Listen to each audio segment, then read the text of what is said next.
If you have been failing your goals, if you have been struggling to fulfill your expectations, if you feel like that, yes, you're working really hard on your business, but it's not going anywhere or going where you want it to go, there's a big possibility that you are doing one of these 5 things. So as we are about to start the year, I wanted to share with you 5 ways you could potentially sabotage your business in 2023 and what to do instead. The first way you could sabotage your business is believe that you shouldn't fix it if it isn't broken.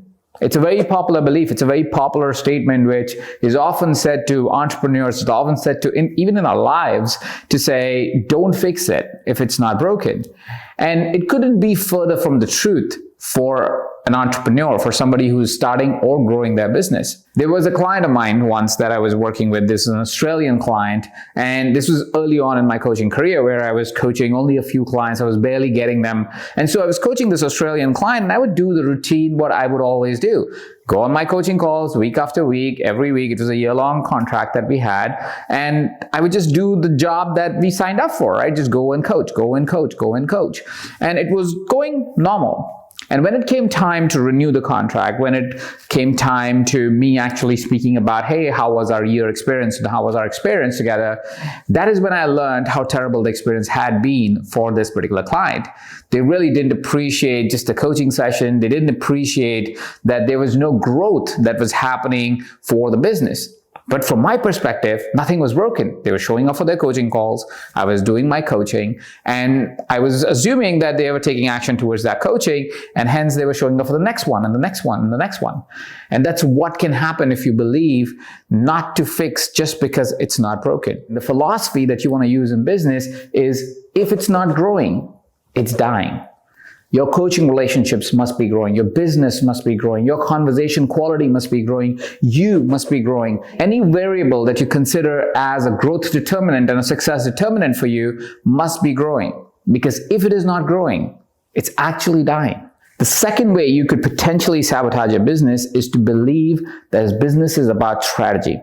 You see, early on in my career, I was the strategy man. I was the person that you would call in for strategy. I was the person that would present on stages, great stages about strategy and business strategy and people strategy and product strategy. And strategy was my word. And I thought strategy is how you build businesses. And that was one of the reasons where there was a point in my businesses where the strategy was solid and refined and beautiful, but the business was not solid. The business was bleeding money month after month. We were not profitable month after month. And that really brought my attention to that there is something more to business than about a solid strategy. What makes a business successful is the personal growth of the person that is leading that business. If you're the founder of your company, you're the CEO of your company, you're the key person of the company, your business growth is pretty much tied to your personal growth. If you grow as an individual, your business will grow. There is no two doubts about it.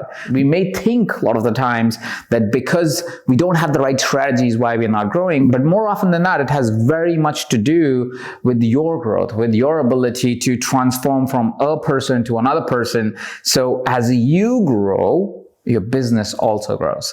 The third way I have sabotaged my business in the past or my businesses in the past, and I see often that happen with coaches, new coaches, seasoned coaches even, is they start believing that it's about sales. It's not about sales. Your coaching business and any business really is not about sales.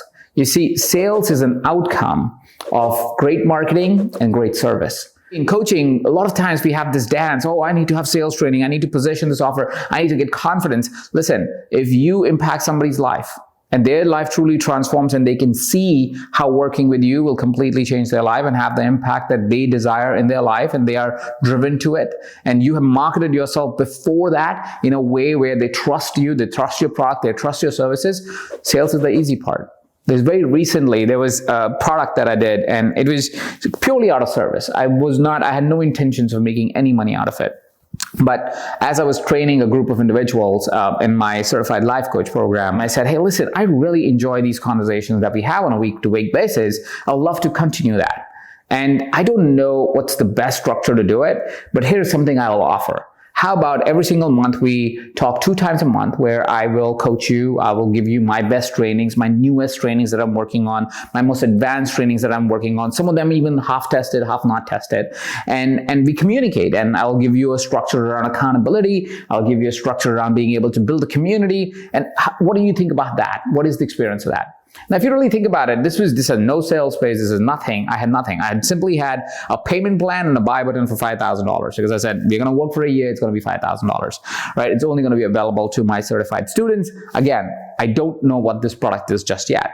We had 170 people say yes to that. 170 people. I didn't expect it. And that was just beautiful for me to experience the same thing that I talk about is if you're marketed, position yourself well enough that people trust you. They trust that you're going to do your best, that you're going to bring the best product to the forefront. And if you add that with the service that you bring, which is me just serving every single day in every single way I can to this community, sales part is going to be easy. Sales is going to be just natural. It's going to be something that can be as unprepared as that offer was for this community. So I invite you to rediscover the idea of sales.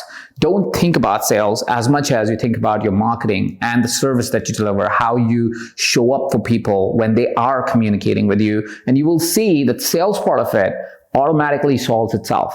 Now, the fourth one is a juicy one, and so many of us make this mistake, is we believe more is better. We think, you know what, I'm offering this product. I don't know if this is good enough. Let me add some bonuses to it. You know what, I don't know if this is enough content I'm delivering in the hour. Let me do a little bit more than that. I don't know if this presentation is going to fulfill all the goals and dreams to people that are attending this event that I'm presenting at. Let me add some more slides to it. And that really comes from a place where we want to really contribute. And sometimes because we don't feel that we're good enough as presenters, as coaches. And so we try to do more to try to somehow make it all work. While it may feel like you're doing more, you're actually taking away the value that a person would have if you were actually able to communicate and deliver the result that they want instead of all these other bonuses. It's like going into an ice cream store and saying, you know what, I'm going to take every single flavor and every single add-on that I see in the ice cream store, and I'm going to put it into a bucket. I'm going to eat it all. Well, it may seem like, wow, that's a fantastic idea, so much ice cream, but it's going to give you a stomachache, probably give you diabetes, and it's definitely not going to be good for you in the short or the long term.